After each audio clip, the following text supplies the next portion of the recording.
The views and opinions expressed in this program are those of the speaker and do not necessarily reflect the views or positions of any entities they represent.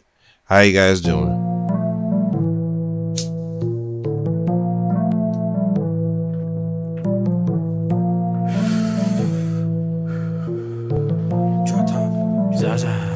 Okay. We gon' pull up in some Tahoes. Fill with my niggas and bitches. They don't get money, the motto. Shredding waves like I'm Otto. 4 pockets filled up with money. Feeling like I hit the lotto. Okay. What's up, everybody? Back with another new episode of the StyleBeasting podcast, episode 128, brought to you by Del Wall. I say what's up? Man, sit your ass down. And I want to start it off by saying looking for a place is fucking hard. And I say that because me and my girl have been looking for a place for the past like 2 weeks, probably close to a month, and it's really hard. Most of the places that we tried to find had like bad reviews and like roach problems.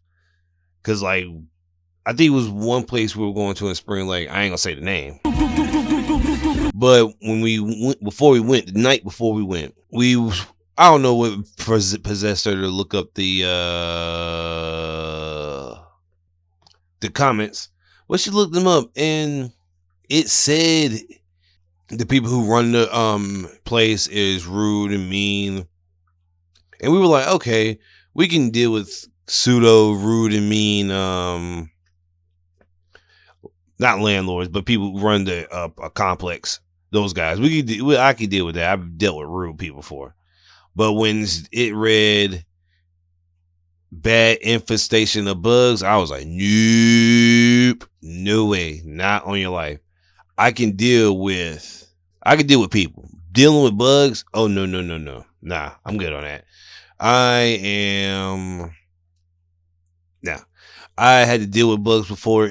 Let me tell you this, it's definitely not a thing to be in. It's not a negotiation to point. If there's bugs in it, trust me, you don't want to deal with that at all. So just looking for a place, and like it's all about location too, because her daughter, we don't want her daughter to get sent to like a school that like people are assholes or bullies. Because I want to say last year she got jumped by some girls on a bus, and I was like, damn. And like I understand, like because she's told me like I don't want to ride the bus because I don't want people to I don't want that situation to happen again. And coming from a guy who had to fight a whole bunch of people on the bus before, yes, you don't want your child to be put in a situation like that, because a kid getting jumped is crazy. Like teenager getting jumped, that's not cool. But like as like elementary school, come on now. Nobody should be jumping nobody in elementary. Like last year, middle school, maybe. High school, definitely. But in elementary, my nigga, like, nah, that's lame. That's lame as fuck. So like I understand her reason on that. So that's why we're trying to find a place that's like good school wise, and I mean, there's always going to be like bad apples in the bundle, is it bus bad apples in the bush. There's going to be some bad apples in the bush, but not all kids are bad. And I explained it too. Like there are gonna be some days where we can't take her drive her to school every day. So she's gonna have to learn how to get used to on the bus. And we might have to teach her how to defend herself too. That's another thing too. Teaching kids how to defend yourself. Now, how should I say this? Because I had to learn the hard way too. Learning how to defend yourself is different than learn how to defend yourself and like fighting everybody that you see. Cause I'm not of this sort of just swing on everybody that you want to and just say fuck it. I'm only on the side if niggas swing on you, then yeah, definitely swing on the niggas. I beat the shit out one of these niggas, boy. Straight up. Definitely. But just to wake up and start swinging on niggas because I just want to, no, that's lame as hell. So like I'm fully in support of people defending themselves from physical abuse or just people in general. I'm on the side for that. And that might be a choice that we have to teach her because I don't want, like I said, as kids grow up, the meaner kids get. And if kids are already doing this in elementary school, I don't even want to see high school.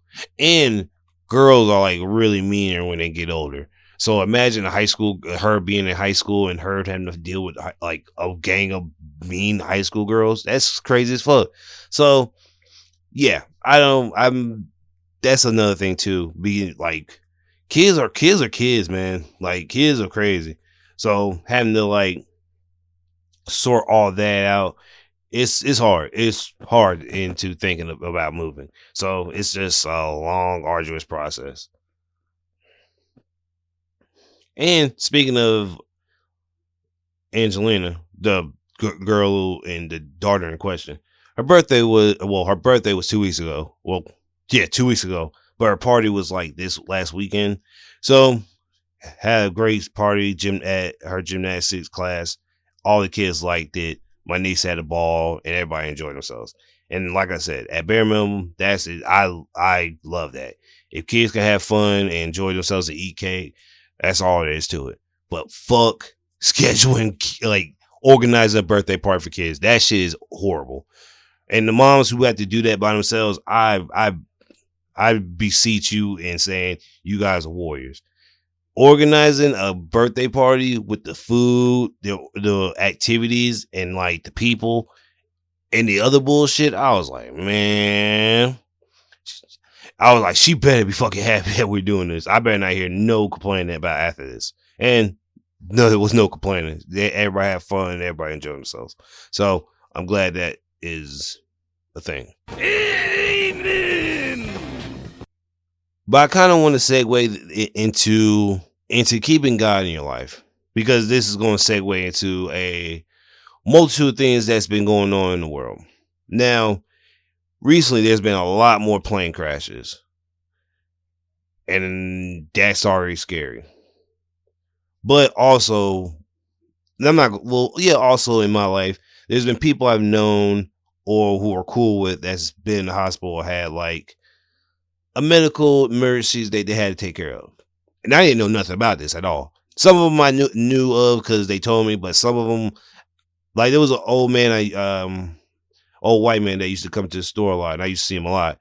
And then I saw him like like last week, and like he lost mad weight, and he told me he had like 2 heart attacks. And I'm like, what the fuck's been going on? Like, it's not only him, it's like everybody's going through medical emergencies. LeVar Ball, the father of the Ball boys, like LaMelo, G. Lelo, and I forgot the other one. He had to get his leg amputated because of medical emergency he had. And I'm like, bro, like I was stunned. I was like, what the fuck is going on? And not only that, like I lost a loved one in my family not too long ago, like last week. And it's just like a lot of stuff that's like had me sitting back and thinking like, life is short. And this is not me saying, oh, YOLO, do whatever you want. People, please, even I am doing this. Please take care of yourself. I know I say a whole lot of bullshit on here, and I know I make a whole lot of jokes on here, but for the people who listen and the people who don't listen, and for the people of the friends who don't, or basically this, I'm telling everybody, please take care of your health. Please. I don't need to read nothing about any of y'all passing out, dying, I don't want to read none of that shit. I know it's like a naivete thing to believe that, oh, everybody's gonna be okay, because that's not everybody's not gonna be okay sometimes. But please take care of yourself to make yourself last longer. And it hurts me even saying this because death is a concept that's unescapable. We all gotta die sometimes. I know some of us might die sooner than we were supposed to, or some of us might die later. I just want to say, keep yourself around as long as you can for your friends and family. That's all I gotta say this. So, to the people who are dealing with the plane crashes, or the people who are dealing with medical emergencies, or just themselves in general, I pray that you guys get through it, and we get through it together as a family, or friends, or acquaintances, or strangers. Just please take care of yourselves. The Super Bowl happened, and it was like 2 weeks ago too. But the Eagles won. They beat the shit out of the Chiefs. I definitely didn't see that coming. I didn't see it was like 44-6. And I'm just like, Got your ass whooped tonight. how do you lose that badly? How do you lose that badly? 1. 2, You got knocked the fuck out. where was the defense? At all this Chiefs defense I've been hearing and all the other shit, that shit didn't come up to play not once in that game. I'm gonna get to the Super Bowl performance in a second, but I just want to talk about more because the Super Bowl game was more interesting than that mid-ass performance. So, and I'm gonna speak on how it. Well, I might as well say it now because the Eagles won. Chiefs got their ass whooped, and the Eagles been on a press run ever since, shitting on the Chiefs, which and rightfully so, because we thought this was gonna be a dead even smack draw them out game. This game was not smack dab and draw at all. Like, it got to, I think even by second quarter, it was still 22-0. I'm like, bro, what the fuck? Bro, if I would have put money on the Eagles, I've been the richest nigga ever. I can't eat. I'm broke, nigga. I'm broke. So I'm gonna go ahead and go get to the Super Bowl performance. So Kendrick Lamar performed, and I'm immediately giving it a 5.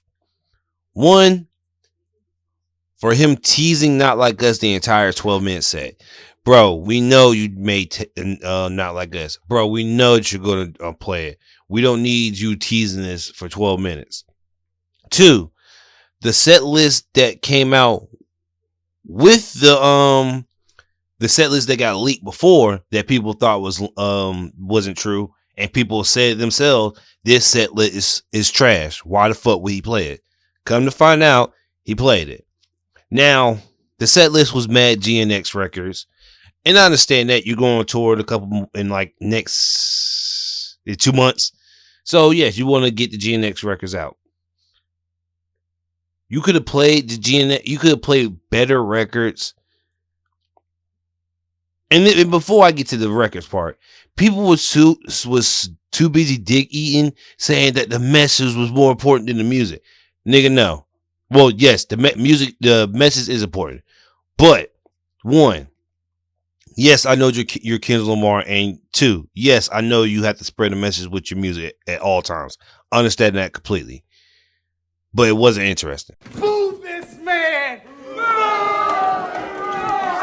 Now, you could have picked different songs to convey your message, and it would have been better. Now, you could have said the message more powerful than the music.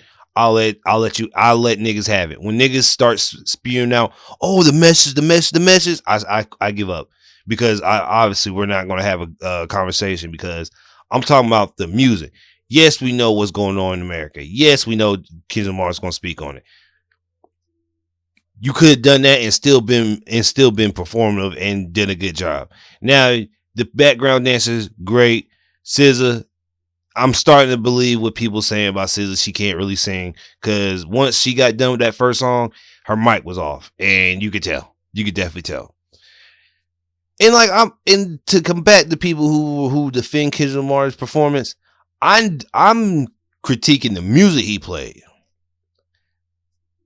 Now the message, you could like, I'm on the fence about it. Yes, I want you to provide a message, but at the same time, I want to be entertained. And if I'm too busy getting lectured, I'm not going to be entertained. If you're one of those people.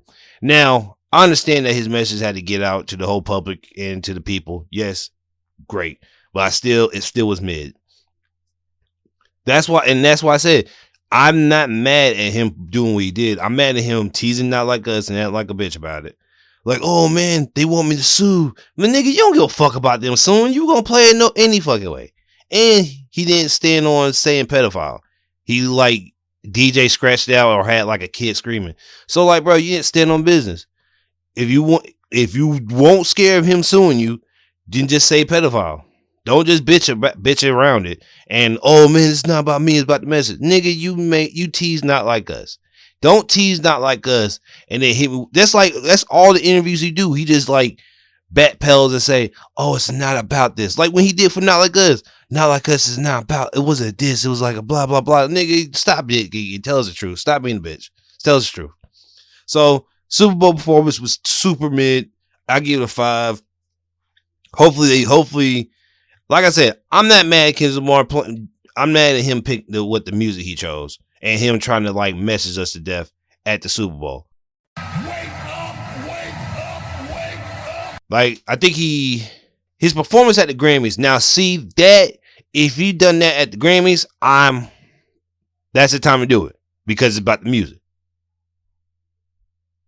But if you're doing it at the Super Bowl and a good portion of the people who's at the Super Bowl don't really give a fuck about the message. They want to see you entertained at the Super Bowl. They just want to see you entertained at the Super Bowl. But I understand him on his artist shit and his super woke black shit to do that. So I understand that. Was it cool? Was it entertaining? Meh. Oh yeah, we are definitely out of here. Everything besides Kendrick Lamar and SZA was cool. Everything else was like, eh. So yeah, we had to wait a whole another year to see who else is going to perform. I highly doubt Drake is going to perform at the Super Bowl anywhere or do anything close to Jay-Z or anything that compares to that. So we'll see what that works out in the future. Hopefully it works out. Probably not. That's just prime. But speaking on not working out, this Spanish, I'm trying to figure out the name of this Spanish TV show. Hold on. Temptation Island. Boom, Temptation Island.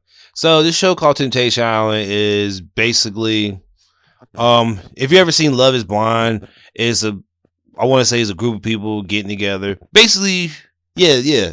Love Is Blind, a group of people. Well, no, because Love Is Blind, you can't see the people. So think of this as one of those Big Brother. Yeah, it's Big Brother. Yeah, Spanish Big Brother, and it's a whole bunch of Spanish people in a house just chilling and just hanging out, just being together. So this guy named, I think his name Antonia, was dealing with a girl, and then this Spanish chat took his girl and they had sex, and I think they showed it to dude.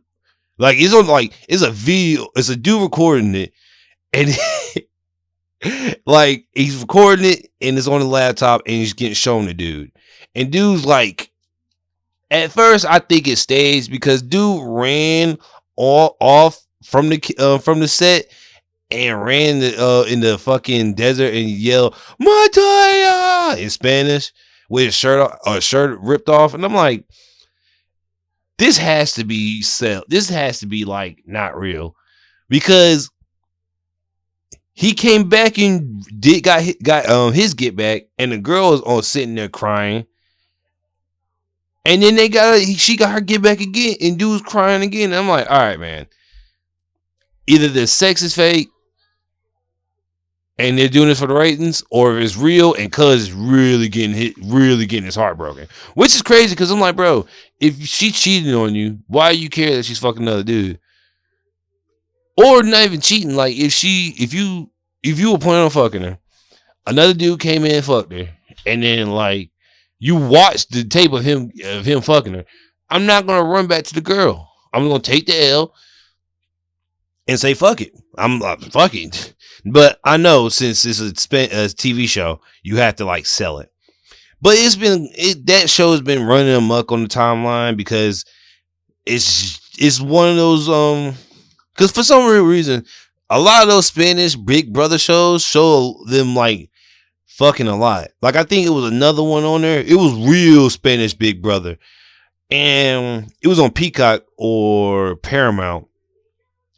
And it was like one girl, and it was like one dude, a girl and a dude. They were having sex in the bed, and then like two dudes came out of nowhere and jumped in the bed. I'm like, what the fuck is this? And this is like a whole fuck fest in that show. But sometimes more of those Spanish shows be like that. But it was just crazy how like niggas was just tuned into like a Spanish soap, well, not soap opera, but Spanish Big Brother. It was hilarious, but it was still kind of crazy. And speaking of crazy, this is, I want to say, I have a theory on these plane crashes. Well, it's not a theory. It's kind of been spoken on. A lot of the planes that I think I forgot, it was like maybe a year or two ago. I remember Joe Budden speaking about how some manufacturers of these planes are getting not sued, but what's the word? What's the fucking word? Recall, because some people didn't fix the plane up 100%. Like they just did a little like, oh, we're gonna build a plane. When they got inspected, people just did like a soft inspection, just kept it going. They didn't care about what would happen to the people. I feel like that's happening because all these plane crashes is just like, all right, man. 3 plane crashes, I'll be like, all right, system error. But now it's getting like, man, it's like 6 or 7 now. And then the nigga landed a plane in Canada upside down. I got so many fucking crazy theories on that. It makes no sense. I just want to know what the fuck was going through these niggas' minds when they landed. Because nobody died. It was just like some injuries, but nobody like died. I just want to know what was going through these niggas' mind. There would have been poop all the way through my pants. They would like unbuckled me and shit would have been shit would have been flying out, falling out my pants as soon as I was stood up, right side up. Fuck that. Nah, fuck that. Hell no. And then I think I read that they're giving each passenger $30,000 that was on that plane. Now in my head, I'm like, that's low because I could have died. But in hindsight, I don't know how many people was on the plane. Well, hold on, let me see how many. Let's do that math. Fucking dummy. Stupid ass niggas. 76 passengers. Okay. So let's do math. Me bamba. 76 times 30,000. 2.2 million 280,000 2,280,000 2,800,000. Yeah, that's how much they had to pay back. Now, Shut your stupid ass. a 2 million buyback for me almost dying. Well, not 2 million. A 2 million cost out for me almost dying for you. I think should be a little bit more. Maybe I'll go 50. I'll take 50. Matter of fact, let's do that one more time. 76 times 50K. $3.8 million. You could give me 50K. If you could give me 30, another 20 ain't gonna hurt you. And let's look up and see how much money it takes to build a fucking plane.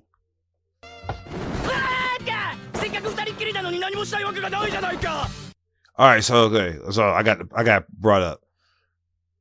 Ultra light aircrafts go from 8,000 to 15,000.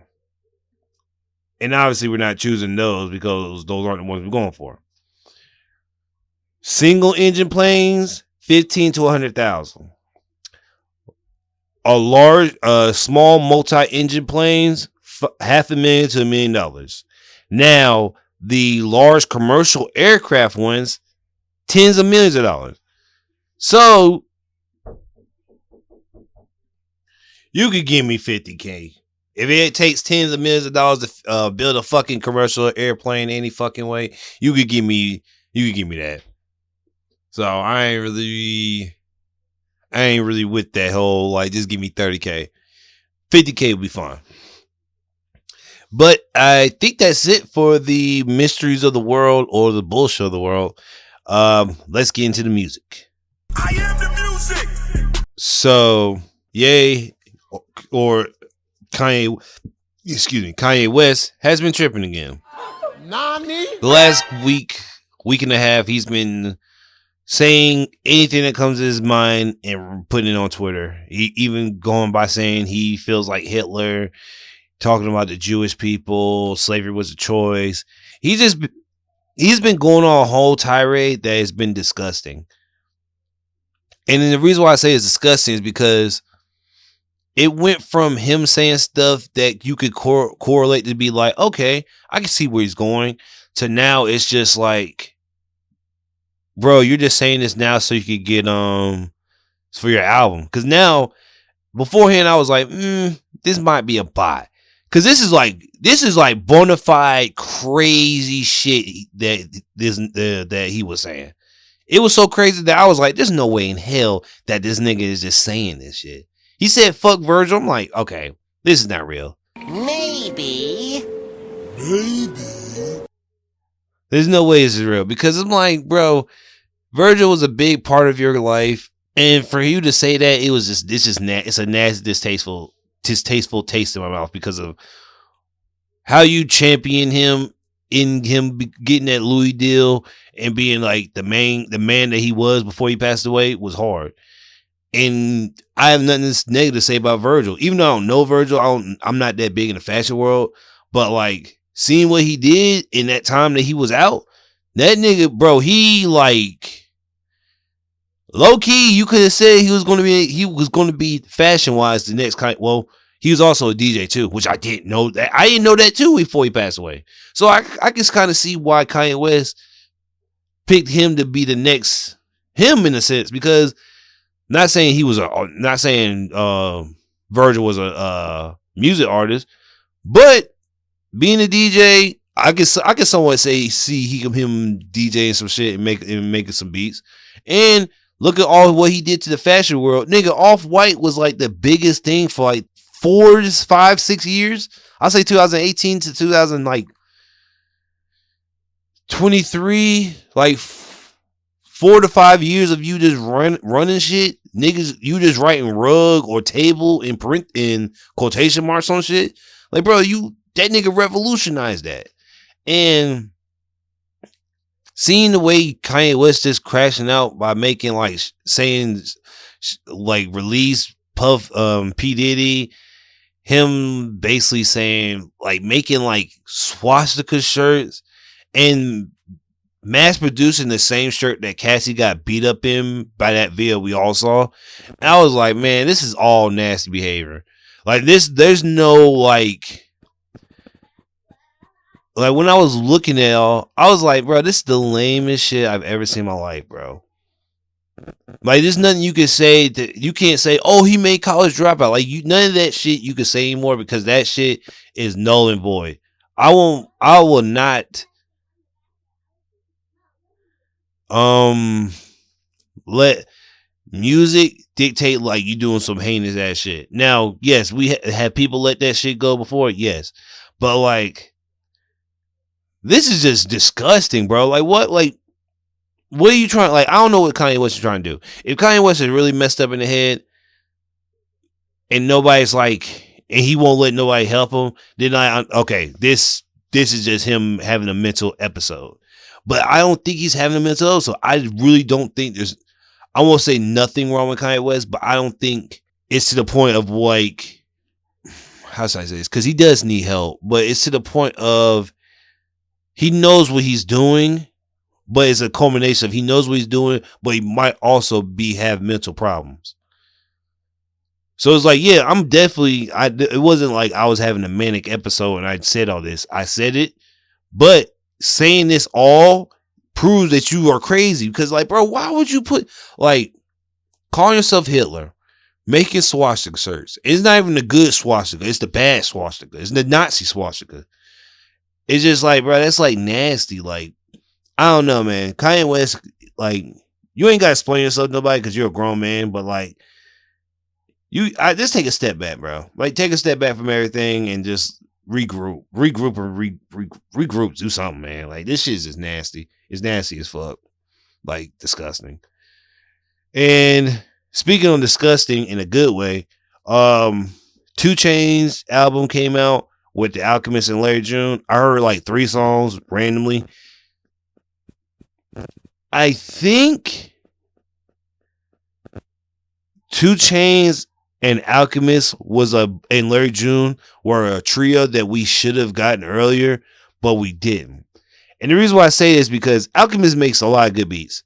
Now, I don't like them. I don't like the beats they made in the disc because fuck that.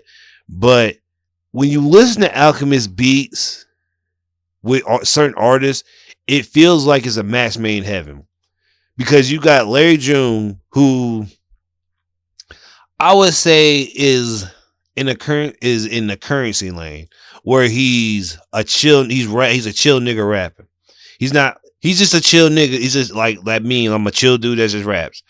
He's just a chill guy who makes raps about him sort of. I don't want to put anything on him, but like pseudo pimping. Basically, Primo Rice. Boom, there he goes right there. Jesus Christ. He's like another version of Primo Rice. And if you don't know who Primo Rice is, he's a West Coast rapper who raps about pimping, but like he's a cool pimping, not like the I'm gonna beat you pimping. And with the 2 being that kind of rapper with 2 Chainz, who's all about extravagant lifestyle rapping, and Alchemist, who just like, I don't even know where to put Alchemist in box wise, because it's like, it's weird. Like, one minute he'll make like this weird eerie beat, but then he'll make like extravagant music, extravagant lifestyle beats, like the beats that Rick Ross be rapping on. Like, it's just extravagant lifestyle. Not the song, but just extravagant lifestyle music, which I fuck with, because you can even tell it's extravagant lifestyle music because the fucking cover is a speedboat in the ocean, in the middle of the ocean. So that's definitely luxury rap, and I fuck with that. I always fuck with luxury rap. So if I could fuck with Rick Ross, I could definitely fuck with this one. But I didn't really get a chance to listen to it. Next 2 albums I'm about to speak on really had me in a chokehold, especially West Side Guns. So Party Next Door and Drake and West Side Gun dropped the album. I think an artist named Mike, I gotta get to him because he dropped a hard ass song, and Rob Banks. But in order, Rob Banks, Party Next Door, West Side Gun, Larry June, and Mike. I only listen to now Mike is, I'm gonna get to Mike first. So Mike I got into because of a producer named Black Mass.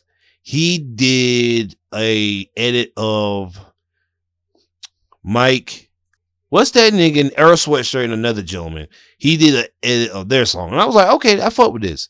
And I've just started, when I started following Black Mass, Mike, well, no. It wasn't Mike. It wasn't Black Mass. It was June. Sorry, it was June. June started doing these drumless edits. And I guess think of like a beat while ain't drums on it. That's what it is. And I was like, oh shit, this shit's hard. I fuck with it, drumless beats. Now Mike's whole thing isn't drumless. That's the producer I got introduced to through Mike. But listening to Mike's stuff, I was like, oh shit, this nigga it's really hard. Now, I think that his newest album, Showbiz, is really good. Like I said, I didn't get to the whole 24 track list. I think I got to 10 of them, and so far it's been a really good trip. This shit's really good. Oh shit, Rio's deluxe. I forgot about that. Rio Free, Something Happened. Originally it was 11 songs, but Rio added 9 more. And I want to say the deluxe is better than the original because Coincidence, 4 Minutes of Hell, Cousin Killed, 2:52 a.m. in Atlanta, Booked This Summer stole the show. Like, them songs were hard as fuck. Now, granted, Rio just got out like probably 2 weeks ago, and he's putting out music. I'm happy for that. I'm a big fan of Rio, so him dropping music this early was a big thing for me. Now, the Party Next Door and Drake album. I was a little scared because of basically the internet was like, oh man, this album better deliver. It's over for him. Now, I'll listen to the album. I'm strangely more surprised than I thought it was. Now, the first people say the first half of this album is but that first half stole the show. Seeing Towers hard, Mothballs was hard, Something About You was hard, Crying Out Chanel is stupid, Spider-Man Superman is like ridiculous for no fucking reason, and Deeper too, and Small Town Fame was ridiculous. Now, Brian Steele, Give Me a Hug, Rainy in Houston, and Lasers are ridiculous 4 songs in a row. That's ridiculous. Now, Meet Your Padre, I'm gonna have to re-listen to it because I at first listen, I was like, I'm not liking Spanish, right? But I heard it on, I think I just heard it randomly one time, and I was like, oh, hold on now. Wait a minute, I'm about to kill this shit. So I fucked with it. Nokia, it's real 60s, 70s old school vibes. So I know this shit's gonna go. Die Trying is like Hey Delilah type of song. I fuck with it. I love Hey Delilah. So this is my bag. And most niggas say this wasn't their bag. It's too popish, but it's an R&B album with Party Next Door. There's gonna be some pop songs in it. So I don't know what the fuck you're talking about. Somebody Loves Being Celibacy is like they're in the playlist too. It's just those are the late night plays. Cause definitely on Valentine's Day, these definitely got played. On My Way, Glorious, When He's Gone, and Greedy. Them niggas laced this album with some shit. Like, I will say this. Party Next Door was more of the background than the front, but I understand why that was the case because Drake was probably like, hey, these niggas think I'm falling off. Party, you can do what you would do, but I'm going to be the standout. I'm going to have to stand out in front of you for a little bit. And I understand Party Next Door never been like, I'm going to stand in front of niggas and sing crazy. To me, Party Next Door, this is just put Party Next Door in the same Party Next Door box. Like, as in, not as a background dancer, but as in I want to be in the background. I don't want me to be in the forefront. My singing ability or whatever ability you want to call it is more of the background. Now, when he's on his albums, his own albums, I understand that. You want to be up front. But on the side project, I think Party Next Door is a good background singer. And not saying that he doesn't deserve to be in a limelight with Drake, but Party Next Door with the background, hums and shit, stupid. Greatness. So I give this album an 8. It's not, you can't compare GNX to this because one's a rapping album and this a R&B album, so you really can't compare it to. But whenever Drake drops that solo project, we're going to be able to compare it in full totality. Now, the West Side Gun album. I'm not going to delve too deep into this album because of the next week I want to delve in. I want to speak on some stuff, listen to his album. But I will say this though. West Side Gun never disappoints. I don't want to go in depth with it because there's a reason why. Because next week it's a real specific reason why I want to. But there's 11 songs on here. Stove Got Cooks and EST Knack. I want to give you to and hold on, Brother Tom SOS. Them gentlemen, I want y'all to stand up because we need to give y'all a round of applause.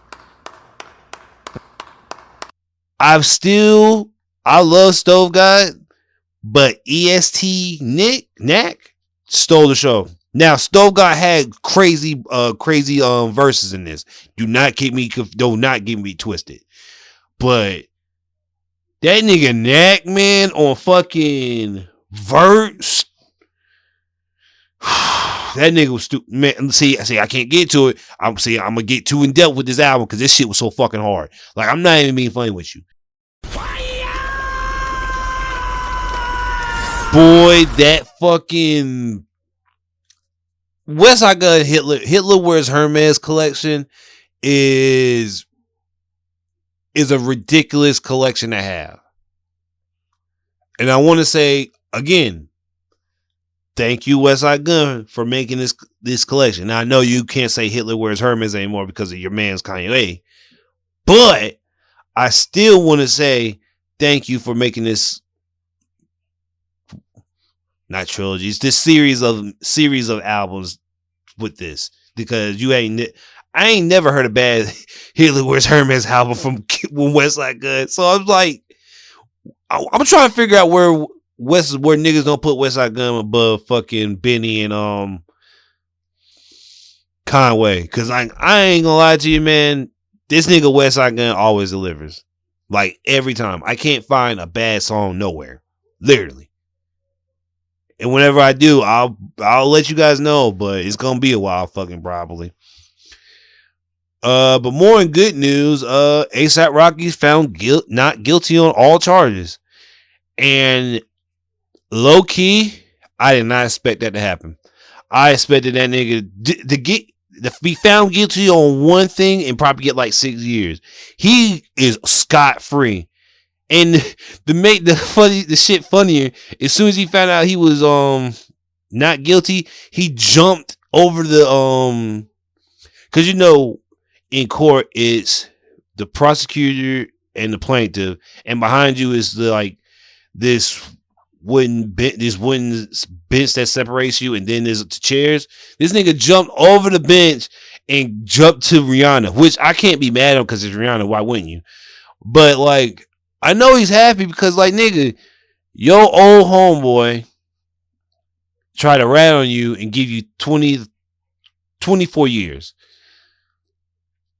And you're fighting for your life. Now, like I said, I did not see this happening. I was like kind of iffy. But then that's why I guess you have to not listen always to your well, no, I guess you should always listen to your fucking lawyer, because that nigga said I'm not taking it, and the lawyer was like, yeah, let's do it, and nigga won. So like, bro, like, Thug, Rocky, your lawyer saved y'all. Not saying that you guys didn't yourself come up with because your lawyers saved y'all, because they came up with this plan of action and all that other shit. And to fight this evidence that was against y'all, I can't say nothing but like, bro, this nigga's lucky. This nigga's lucky as hell that like all this stuff that happened, you didn't go to jail for. Now, that gentleman ASAP, well, not ASAP no more, but really, bro, you might want to move and never come back into America ever again. Because not only do the ASAP fans not fuck with you, nobody's gonna respect you because you snitched and niggas didn't go. You snitched and niggas didn't get in trouble. The only thing that happened is I went to court and I won. Now you look like a fool and idiot. So even if, heaven forbid, ASAP Rocky did end up like have a gun and graze his knuckles and by shooting him, you can't go to court for that anymore because it's double jeopardy. So now you fucked. So now you got to go around, change your name, change your face. Well, I wouldn't say change your face because it's not like nobody's going to really hawk you down. Hopefully nobody's going to hawk them down for this. But yeah, this is one of the few times. This is one of the times where snitching didn't help you at all. But I'm happy for ASAP Rocky not in jail. And he announced Don't Be Dumb, his album, for March 27th. So, and that Spike Lee movie with him in it got announced too. So I'm not saying that this was a ploy not to get him to go to jail, but it's funny that like the time you literally, I think I want to say the day after you beat the case, all your stuff starts rolling in like, oh, I got an album, even though he did have an album. And I did hear about that movie way long ago. But obviously because of your court cases, you can't proceed with it because we don't know if you're going to be over here with it or what's going to happen. But now that you won the case, it's all up from here for you. So congratulations to A$AP Rocky and his family and his lawyer, which also threw up the LVL sign that was attached to Playboy Cardi. So, hey man, everybody's winning. Everybody's winning. But I think that's it for music. Let's get into the anime, which is not really anything anime. I'm probably it's going to be super short. So, but let's get to it.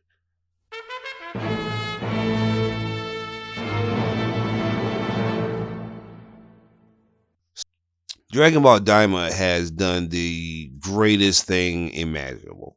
They have made Super Saiyan 4 Goku and Super Saiyan 3 Vegeta. Well, we already knew that was canon because we saw it, but they basically made the stuff that we wanted from Vegeta and Goku canon. Now, we definitely need to see Super Saiyan 4 Vegeta, but seeing Super Saiyan 4 Goku, they changed some stuff about him. So if you ever watched Dragon Ball GT, originally Goku had black hair, red eyes with black mascara under his eyes, and he had red fur. In this new form, he has red hair, red eyes. He has red fur, but it's like a 3/4 sleeve of the fur, and the rest is just Popeye big ass fist. And I was like, okay, so is this going to be the permanent change of Super Saiyan 4? Because originally we never got Super Saiyan 4 canon. So if we do get a revamped Super Saiyan 4, are we going to get a revamped Super Saiyan 4 Gogeta? Because now you have to redo Super Saiyan 4 Gogeta. And you might have to redo his hair too. So now, if he has a 3/4 sleeve, and because it's Gogeta, he had brown fur and red hair. So I don't know how you gonna. I don't know what unless they make Super Saiyan 4 Gogeta Super Saiyan, what Super Saiyan 4 for Vegeta and Goku look like. That would be kind of cool. I can see that be what they were doing, but. Back to this episode of Daima. Them niggas put so much money in the last 3 episodes of Daima, it's ridiculous. Like Dragon Ball Z Broly movie type of animations I'm talking about. Like I don't know I don't know what is the future of Daima, because I remember them saying it was gonna be a one and done. But if you see like how people are reacting to it and seeing how people are loving this, like when niggas saw Goku go Super Saiyan 4, everybody lost it. Because now it's canon. Because now it's in a Toriyama official piece. Because Dragon Ball GT wasn't made by Toriyama, I don't believe so. So now that this was Toriyama's final piece, it's canon. We're in the money. Now, in the next episode of Daima, I think, because we're on episode 11. Hold on. Yeah, 11 or 12. And the last episode comes out this week. Boy, we got to see Super Saiyan 3 Vegeta and adult Super Saiyan 3 Vegeta and adult Super Saiyan 4 Goku. Hey, I'm a Vegeta. Hey, I ain't gonna lie to you. After rewatching some clips of GT, I'm a Vegeta fan. Like that nigga, like GT made Vegeta more Goku than ever. Because I remember when I forgot that when Omega Shenron was about to destroy the Earth, Vegeta was like, "Yo, Trunks, Gohan, Goten." Yeah, he told them to take Bulma and your mom's, get in the ship and fly off and get revenge for Goku and me. Like Vegeta in GT I think that's the future of Vegeta, because even though it's not official canon GT, that version of Vegeta, I feel like that is the true outcome of Vegeta. Because even Vegeta said, I became a family man to be like Goku, to be more in line like him. And shit, I truly believe Vegeta at that in GT was probably the pinnacle of what Vegeta was. Like that nigga got stabbed by horns, by a big ass horn in his bicep. Bro, Vegeta should have been dead. But you gotta put respect on him. And that short haircut was fire. Like when Vegeta had that, cut his hair, not that mustache, because he tried to be like his dad. But when he cut his hair from that big ass tall shit to like a short, like almost buzz cut type of spiky hair, that shit was fire. I fuck with it. But yeah, Vegeta was working, bro, until Goma became like a giant monster. Like he made that third eye made him big. Vegeta was working him. Vegeta was working Goma, arms folded, hitting him with a final flash. Like Vegeta, like Toriyama made Vegeta a threat in this arc, in this little story, and I fucking respect it. But you found out that Vegeta is actually a gooner, because I think Goku wanted a shot at Goma, and Vegeta was like, "Nah, I got this." But if Bulma walked up and was like, "Vegeta, if you don't bring your ass back here, I'm not taking the bath with you no more." And Vegeta flew back so fast. Very naughty. Bro, Goma was about to double power drive this nigga. Vegeta was like, "Choo, choo, choo, choo, choo." All right, go ahead, Goku, it's your turn. And I'm like, that's what got fucking Vegeta? And I gotta give it to Bulma. Even though I give her shit from hopping on Vegeta's dick after Yamcha, Vegeta, ever since he got with Bulma, he's been more of a calmer dude than ever. Even though he's still an asshole, he's not the Namek Vegeta he once was. Thank God. That nigga was might as well be a Saiyan version of Frieza. That's the way that nigga was carrying himself. But Goku pulled up on Goma and did the same transformation sequence he did with Majin Buu all them times ago. And I was like, oh shit, that's a great callback. And it looked amazing. Like when I tell you, if you remember when Goku went Super Saiyan 3 for the first time, how it looked, put the new animation on it with the clean shit, boy, let me tell you something. Beautiful. And it's not even, and the Super Saiyan 3 look transformation was even better than it was when we first seen it. And what makes it even cooler, in GT, Goku had to go through a lot of rigmarole hold on. Did he have to go through a whole lot of rigmarole? No. When he was a kid, he had to push through to become adult Super Saiyan. I'm trying to remember. Because the first time he went Super Saiyan 4, he used the Earth as a catalyst for the moon. And I think, if I'm not mistaken, when he fought Super 17, he just pushed himself to go to Super Saiyan 4, if I'm not mistaken. I could be wrong. But in this one, we see Goku could actually push past 3 to 4. See, we never did that in the GT saga, obviously, because Goku was a kid. Or we never seen it at all. We never seen Goku do the 1, 2, 3, 4 sequence. And that was a stupid fucking hard. Because Goku went from 3, and just going from 3 to 4 is just him yelling louder and pushing himself harder. but like it was way cooler because this nigga shook the entire demon world. The lightning coming from him was breaking mountains. Like, do I need to say anything else? Like, this nigga by himself caused a natural disaster or multiple realms that you had to go through a dimensional mouth to go to. You know how crazy that is? Like, you guys don't understand. Goku pushing himself, like seeing 3 to 4 is insane. That is an insane combination of power to like push towards. And it was even an amazing flex too, because Goku took off his shirt to go to Super Saiyan 4. Which I feel like that if that's the new thing where Goku to go to Super Saiyan 4, I have to take off my shirt, it's gonna be funny.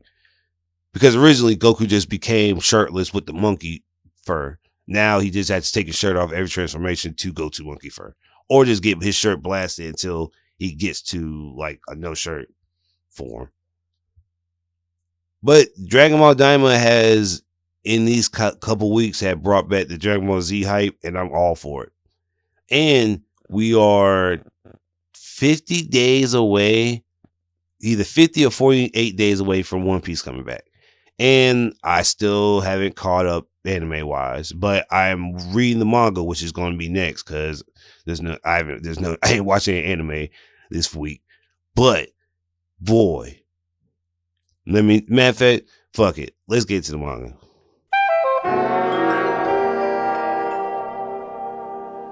So, One Piece, 1040 or 1041. I think it's 1040. We get Gabon versus Luffy and Zoro. Now, Luffy and Zoro aren't paying Gabon any attention because they're like, he's an old man. Even though that's stupid, because it's like, you should be kind of worried about the guy who's on the Rogers Pirates, because Rayleigh was on the Rogers Pirates. Unless I missed something and they don't know Gabon's part of the Rogers Pirates, then I would be, even though from Sabaody to now they're obviously super stronger, I still wouldn't be like, like, would you fight, like, you wouldn't fight Rayleigh with that much hubris? Because if you saw Luffy and Zoro face, them niggas were like, man, who the fuck is this nigga? Like, I just took down Kaido. We just took down the 2 Yonkos at, come on, bro. Like, I understand you the third him in the Rogers Pirates, but bro, I just took down Yonko. We fought Yonkos, come on, nigga. Like, come on. So Gabon's like, yo, to get the Shanks, you gotta get this key. And Gabon's like, fucking with Luffy's head. He's making fun of him.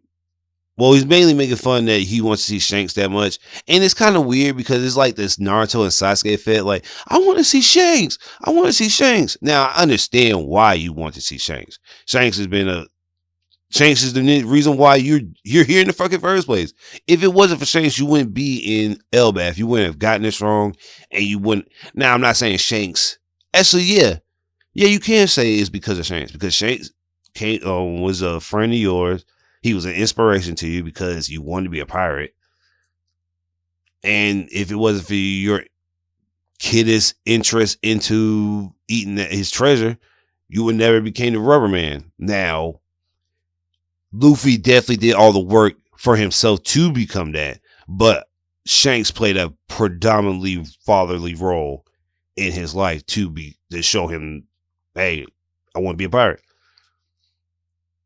Now, Gabon has Conqueror's Haki, and he has advanced Conqueror's Haki. The Conqueror's Haki where you can put into stuff. So I'm like, okay, that makes sense. That makes sense. And it confirms that Sanji has Conqueror's Haki. Because originally, before Jinbei got there, Sanji was part of the big 3, the monster trio. In Roger's team, the 3 main guys has Conqueror's Haki. Now, we didn't know Gabon had Conqueror's Haki. He might have had it. We didn't know. But and he might have learned advanced Conqueror's Haki later. because Rayleigh was older. Yeah, Rayleigh's older than Gabon. So yeah. But I really feel like, yeah, Sanji has to have Kangasaki. Because if the top 3 guys have it in the Rogers Pirates, and Luffy's a Rogers, I'm not descendant, but just like correlating back to Naruto, the Ashura and Indra thing, like I feel like Blackbeard's Indra and Luffy's Ashura. And since Roger was supposed to save the world, and since he couldn't because he got sick and died, he had to die because you can't fight Emu sick, it went to Luffy. Now, by that, if we're doing the successors by that, Rayleigh is definitely Zoro, and Gabon is definitely Sanji. So yeah, Sanji has Conqueror's Haki. I truly feel like it. Now, he might not have advanced. You were wrong. But he has Conqueror's Haki. I feel it. But yeah, Gabon was just like fucking with these niggas. He stuck the key in Luffy's mouth, pause, because Luffy's a rubber guy. He was like talking too much, so he was like, man, shut up. Hey, yo, what the fuck? And Zoro pulled a Big Mom moment, because if you guys remember, when Zoro was about to slash Kaido, Big Mom told him to dodge. And when Gabon grabbed his trusty dual-wielding axes, Zoro saw that, he was like, Luffy ducked, and took like this big ass slash attack from Gabon. And the slash was so strong, it cut a cloud. And not to paint a picture, they're in a castle and the cloud's far away, and they're in Elbaf. So they're not just regular like clouds. Well, the clouds can't be giant, so that was stupid. But yeah, he cut a whole cloud. So Gabon's pretty much a threat. And he's going to have to be the new trainee, hopefully. But that's not even the crazy part. We get to the Holy Knights, Gonko and Shamrock, and they summon 2 more Holy Knights. I forgot they're both of their names. I ain't going to lie to you, because only one of them has aura, Shamrock. Everybody else is like, ugh. And it's weird, too, because they have a Kirin, but he has white clouds. And if you guys remember, I told you I was speculating that if you have black flames on you and you're a mythical Zoan, you're evil. Because if you look at all the Zoan types so far, or classes, because that's another thing too that Brian mentioned. I said that the Goroseis were mythical Zoans. What if they're just demons by proxy by Emu? Because they never speculated what mythical Zoans they are. They just said Sand Monster, Giku, and other shit. So we might just be dealing with Emu, and I was right that Emu might be the father of all devil fruits. Now, seeing this Kirin Holy Knight in the white clouds, I feel like he is a devil fruit user because of the clouds, and I feel like he might not be evil because his introduction didn't feel like, oh, I'm coming down to strike fear. He's like, oh shit, I'm late. I gotta get there. And the other nigga that was with them, he just looked like some old head ass nigga who he just pulled up in his underwear because he was just chilling because he didn't know they were summoning him. Now, last episode, I said Gunko and Shamrock can't jump the giants by themselves. These 4 might jump these niggas by themselves, and I'm scared. Because if them niggas have their way, which I think they are, it's going to be curtains for them niggas. Because now we have to get to a point of what these guys can. Well, we already know what 3 out of 4 of them are. The 4th one, the old man that came up in his underwear, I don't know what the fuck he can do. So we have 4 niggas that we haven't seen fight. We just seen them with some powers. Well, 3 really. We don't know what they can do. We don't know if they have Conqueror's Haki. We don't know if they have some weird hockey power. We don't know what they can do. But I feel like if they can, because Loki was chained up, so that don't count. I feel like they might be a threat. I feel like it's going to be a scary sight for the One Piece Elbaf arc. Because now I hope Gabon doesn't die. I'd be really mad if Gabon dies. Like really, like fuck that shit. But there's no break for One Piece, so next week I'm gonna give you guys another episode, another chapter of review of One Piece. But moving right along, Each of the Witch is getting good every chapter. Now, right now we got through the World Eater magic arc. Now we're getting into the training arc. To get more magics, get more powerful, and we found out that Ichi will die at the end of the story because a fortune telling magic who possessed the human body told Ichi that he is the savior of all the witches. But by proxy of that, you will die saving the world. And Ichi's like, all right, that's fine. As long as I can like save people, that's cool. But like Damaris, the black witch that's with him, she doesn't like that because I think her younger brother got killed, and she's like, she looks at Ichi as family because they've been together for a while, and he kind of reminds her of her younger brother. So she's not with the whole he has to die thing. Like she wants to save him. And you can see that because she made like a family magic tie, which funny enough, he can't not listen to anything she says now. So if she tells him, hey, go give him some milk, he will be obligated to do it. But she also made it so if he dies, she die. So hopefully that doesn't happen. And since it's only like 14, 15 chapters, we got a while before we can sit to see like their death. So hopefully that doesn't happen. But yeah, Each of the Witch is good, and I think it's on volume 2, and thank God because I didn't know Ultimate Kaiyoshi was going to do well because they're on volume 2. Kabachi Rai is on volume 6, which I did not know, which I should have known because they're on chapter 68. So yeah, thank God these new mangas are surviving because I can't like all that getting axed at chapter 20 shit. I know I say that a lot, man, but I'm getting tired of it. I don't want that shit to happen to these new mangas that came out. They're pretty damn good. So you should definitely check it out. But there's a manga that you guys should not check out if you're sensitive to this topic. So a new Baki chapter came out. And in my mind, I was like, okay, we're about to push the envelope of the Jack and what's that nigga name? Hariyama fight. No, it's a chapter starting off with Trump and Elon Musk. Now, immediately when I saw this, I was like, oh, we're about to do some more presidential shit. And I can understand now because I can understand why, because the author of Baki has done a lot of politics, put a lot of politics in his manga. And so Elon Musk and Trump are talking, and they're like, and Trump's telling him, hey, there's a guy here in Japan. He runs the politics with strength. And Elon's like, well, what kind of strength? Like physical muscle strength. And Elon's like, man, can't you guys arrest him? Trump's like, no, we can't. So Elon's like, man, fuck that. Let me see this nigga. Trump's scared as shit because Trump's like, man, I can't fuck with this nigga.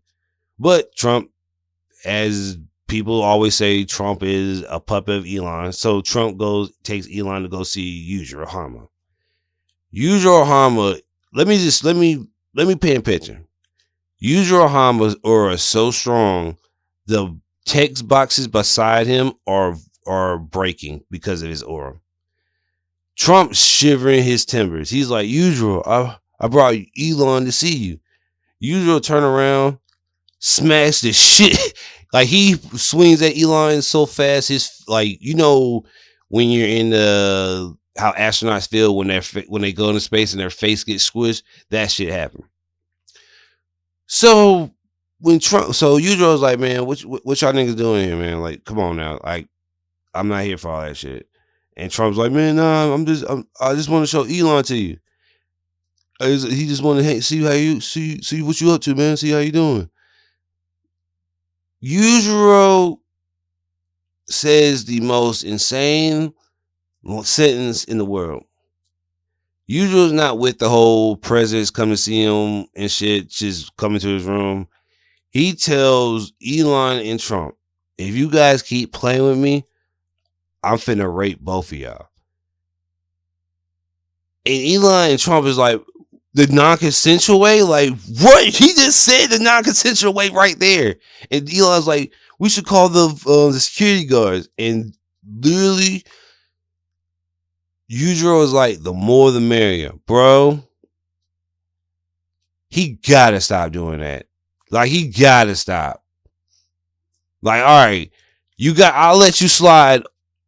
Matter of fact, no, I can't just let you slide on any of it because now it's incredibly sick.